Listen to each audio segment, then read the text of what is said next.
हाँ तो दोस्तों, इस वीडियो के अंदर हम ब्रेसपोर्ट लॉजिस्टिक्स के आईपीओ के बारे में बात करेंगे और जानेंगे कि इस आईपीओ के अंदर आपको अप्लाई करना चाहिए या नहीं। चलिए शुरू करते हैं। तो देखिए, सबसे पहले अगर हम यहाँ पे कंपनी के बारे में अगर हम बात करेंगे तो ये जो कंपनी है 2020 में ये कंपनी स्टार्ट हुई है, यानी कि ऑलमोस्ट अगर हम देखेंगे तो हार्डली 3 से 4 साल ये कंपनी को अभी स्टार्ट हुए हैं। तो देखिए, जो कंपनी है ये कंपनी ओशियन कार्गो से रिगार्डिंग यहाँ पे जो भी लॉजिस्टिक सर्विसेज होती है वो ये कंपनी हमें यहाँ पे प्रोवाइड करवाती हुई नजर आती है। और जिसमें अगर हम कुछ कंपनी के सर्विसेज की अगर हम बात करेंगे तो एयर फ्रेट से रिगार्डिंग हो गया, वेयर हाउसिंग से रिगार्डिंग यहाँ पे फैसिलिटीज हो गई, फिर कार्गो सर्विसेज हो गई, जैसे कि अगर हम देखेंगे फॉरेन कंट्रीज में जो कार्गो को हैंडलिंग से रिगार्डिंग यहाँ पे जो भी सर्विसेज होती है, और उसके अलावा जो फॉरेन कंट्रीज में यहाँ पे कार्गो को डिलीवर करने से रिगार्डिंग यहाँ पे जो भी काम होता है वो ये कंपनी हमें प्रोवाइड करवाती हुई नजर आती है। अगर हम देखेंगे कौन कौन सी इंडस्ट्रीज को ये कंपनी सर्व करने का काम करती है तो देखिए, मेडिकल सप्लाईज हो गया, फिर फार्मास्यूटिकल हो गया, फिर स्पोर्ट गुड्स हो गया, पेरिशेबल्स हो गया, इलेक्ट्रॉनिक्स हो गया। तो जैसे ऑलमोस्ट अगर हम देखेंगे तो मेनली यहाँ पे एक्सपोर्ट से रिगार्डिंग ये कंपनी हमें काम करती हुई नजर आती है। और उसके अगर हम देखेंगे तो यहाँ पे कौन कौन सी कंट्रीज में मेनली ये कंपनी में काम करती हुई नजर आती है तो देखिए, जर्मनी हो गया, वियतनाम हो गया, यूएई हो गया, हांगकॉन्ग और बांग्लादेश, ऐसी कंट्रीज में ये कंपनी हमें काम करती हुई नजर आती है। डेफिनेटली अभी जो बांग्लादेश में जो भी थोड़ी बहुत अभी प्रॉब्लम चल रही है तो प्रॉब्लम की वजह से हो सकता है यहाँ पे जो कंपनी का रेवेन्यू का नंबर है वो हमें यहाँ पे थोड़ा इंपैक्टेड हमें शॉर्ट टर्म में देखने को मिल सकता है। अगर हम कंपनी के एम्प्लॉइज की अगर हम बात करेंगे अगस्त 31 2023 में, यानी कि अभी से एक साल पहले, क्योंकि अभी एक साल बाद ये कंपनी का आईपीओ आ रहा है, तो एक साल पहले ये कंपनी में अराउंड 20 एम्प्लॉइज ये कंपनी के नाम में काम करते हुए नजर आते थे। जिसमें अगर आप देखोगे तो मेनली यहाँ पे मार्केटिंग और मेंटेनेंस से रिगार्डिंग जो यहाँ पे मेनली यहाँ पे ऑपरेशन से रिगार्डिंग जो एम्प्लॉइज होते हैं वो हमें यहाँ पे कंपनी का नंबर ये नजर आता है। लेकिन उसके बाद मुझे लगता है कि अभी ये जो कंपनी का एम्प्लॉय का नंबर है अभी और बढ़ गया होगा। लेकिन उसके बाद अगर हम देखेंगे तो बिजनेस में कोई इतनी ज़्यादा ग्रोथ हमें देखने को नहीं मिली है, तो हो सकता है कि भले ही यहाँ पे एम्प्लॉय का जो नंबर है वो अभी भी यहाँ पे सेम ही होगा। अब अगर हम यहाँ पे कंपनी के ऑब्जेक्टिव की अगर हम बात करेंगे तो ये जो कंपनी वर्किंग कैपिटल की रिक्वायरमेंट से रिगार्डिंग यहाँ पे कंपनी का आईपीओ में आता हुआ नजर आ रहा है। तो देखिए, एट द एंड अगर आप देखोगे तो लॉजिस्टिक के रिगार्डिंग ये कंपनी हमें सर्विसेज प्रोवाइड करवाती है, तो वहाँ पर अगर आप देखोगे तो कोई एडिशनल इतना ज़्यादा कैपिटल की रिक्वायरमेंट नहीं होती है। हाँ, वहाँ पर अगर आपको कोई फ्रेट वगैरह यानी कि कोई प्राइवेट जेट यानी कि कुछ जेट वगैरह अगर आपको लेना है, या फिर उसके अलावा कुछ आपको ट्रक्स वगैरह लेने हैं लॉजिस्टिक्स के रिगार्डिंग, तो वो अगर आपको लेना है तो वो थोड़ा बहुत कैपेक्स वहाँ पे आपका हो जाता है। लेकिन यहाँ पर अगर हम देखेंगे तो वर्किंग कैपिटल की रिक्वायरमेंट से रिगार्डिंग यहाँ पे ये कंपनी का आईपीओ में आता हुआ नजर आ रहा है। और अगर हम यहाँ पे कंपनी के फाइनेंशियल्स की अगर हम बात करेंगे तो देखिए, 2021 में लगभग 7 करोड़ के लगभग कंपनी का रेवेन्यू का नंबर था। फिर ये नंबर हमें 54 करोड़ के लगभग उठा हुआ नजर आया था। फिर ये नंबर हमें 70 करोड़ के लगभग उठा हुआ नजर आया था। यानी कि कहीं ना कहीं अगर हम देखेंगे ऑलमोस्ट 3 साल यहाँ पे कंपनी के रेवेन्यू के नंबर्स की अगर हम बात करेंगे, काफी फिनोमिनल ग्रोथ यहाँ पे कंपनी के नंबर्स में रही है। लेकिन अगर हम उसके बाद अगर हम देखेंगे तो यहाँ पे सीधा ये नंबर 55 करोड़ के लगभग हमें उठा हुआ नजर आया है। यानी कि ऑलमोस्ट अगर हम देखेंगे 22% से यहाँ पे जो कंपनी का रेवेन्यू का नंबर है वो हमें यहाँ पे कम होता हुआ नजर आया है। लेकिन अगर हम ये तो 2024 खास करके अगर हम ग्लोबली अगर हम देखेंगे तो यहाँ पे ग्लोबली हमने एक स्लोडाउन देखा है। तो क्या मालूम उसकी वजह से हमें कहीं ना कहीं यहाँ पे कंपनी के नंबर्स में थोड़ा यहाँ पे करेक्शन हमें देखने को मिला है। लेकिन देखिए, खास करके अगर हम देखेंगे ये बिजनेस मॉडल की अगर हम बात करेंगे, सबसे बड़ी दिक्कत यही है, ये जो बिजनेस होता है काफ़ी सिक्लिकल बिजनेस है। अगर कभी अगर एकदम से अगर बिजनेस में ग्रोथ आ जाती है तो वहाँ पे काफ़ी अच्छी ग्रोथ आ जाती है। लेकिन जब एकदम से अगर नेगेटिविटी आ जाती है, यानी कि अगर डिक्लाइन आ जाता है कंपनी के रेवेन्यू के नंबर पे, तो वहाँ पे कहीं ना कहीं काफ़ी अच्छा रेवेन्यू ग्रोथ हमका डिक्लाइन हमें यहाँ पे देखने को मिल जाता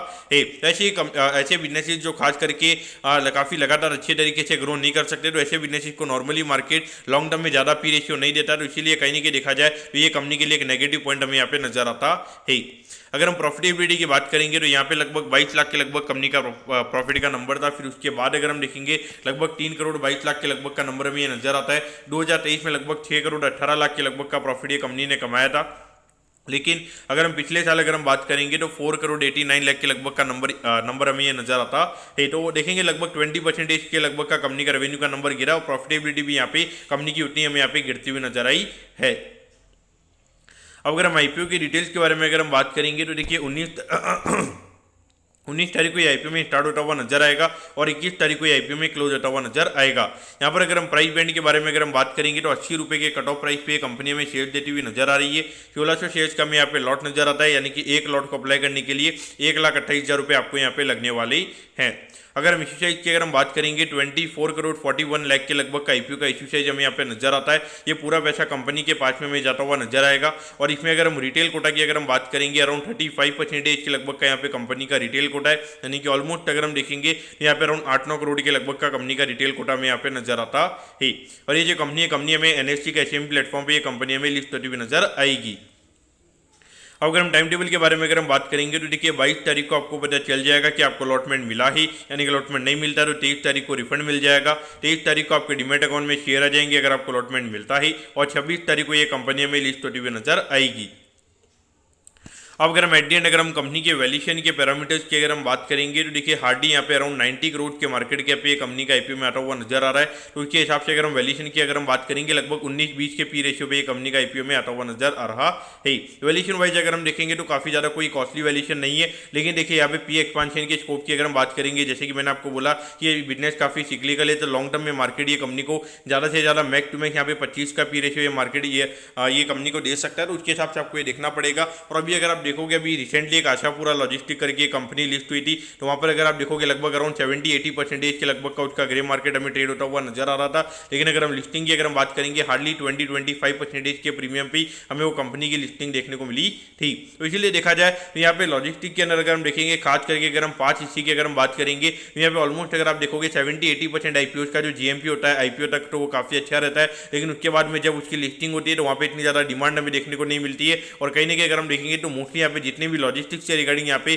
जितने भी आईपीओ आते हैं वो कहीं ना कहीं जीएमपी से नीचे हमें खुलते हुए नजर आते ही हैं। इसलिए ऐसा नहीं बोलूंगा कि यहाँ पर ये फिर से चीज़ें रिपीट होंगी, लेकिन अगर आप देखोगे करंटली अगर हम ग्रे मार्केट की अगर हम बात करेंगे, इसका स्टार्टिंग ग्रे मार्केट हमें 100% के प्रीमियम के लगभग का यहाँ पे नजर आता है। यानी कि ग्रे मार्केट ये इंडिकेट कर रहा है कि आपका पैसा यहाँ पे सीधा यहाँ पे लिस्टिंग के दिन पे आपका पैसा यहाँ पे डबल होता हुआ नजर आएगा। डबल तो नहीं होगा, लेकिन एक बार के लिए 90% के प्रीमियम पे ये कंपनी लिस्ट होगी और उसके बाद में फिर से 5% का अपर सर्किट यहाँ पे कंपनी में लग सकता है। तो ऐसा ग्रे मार्केट इंडिकेट कर रहा है, तो एक बार के लिए यहाँ पे हो भी सकता है। क्योंकि अगर हम देखेंगे आईपीओ का इश्यू साइज काफी छोटा है, लेकिन देखिए अगर आपको यहाँ पे क्या करना चाहिए, मेरे ख्याल से डेफिनेटली यहाँ पर आपको लिस्टिंग के लिए अप्लाई करना चाहिए, क्योंकि आईपीओ का साइज काफी छोटा है। तो डिमांड अगर थोड़ी बहुत भी अगर अच्छी रहेगी तो एक बार के लिए आपको यहाँ पे लिस्टिंग डेफिनेटली मिल जाएगा। लेकिन लॉन्ग टर्म के हिसाब से मेरे ख्याल से ये कंपनी को होल्ड करने का कोई सेंस नहीं बनेगा, क्योंकि आप अर्निंग को प्रेडिक्ट ही नहीं कर पाओगे। अगर अर्निंग एकदम से यहाँ पे 20-25% अगर और गिर जाएगी तो आपका स्टॉक सीधा वहाँ पे 30-40% गिर जाएगा। तो वहाँ पर आप उस पर क्या आप इसी को होल्ड करोगे, तो डेफिनेटली वो एक अलग लॉजिक रहेगा। तो इसलिए अभी लिस्टिंग के पॉइंट से डेफिनेटली यहाँ पर आपको ये आईपीओ के अंदर अप्लाई करना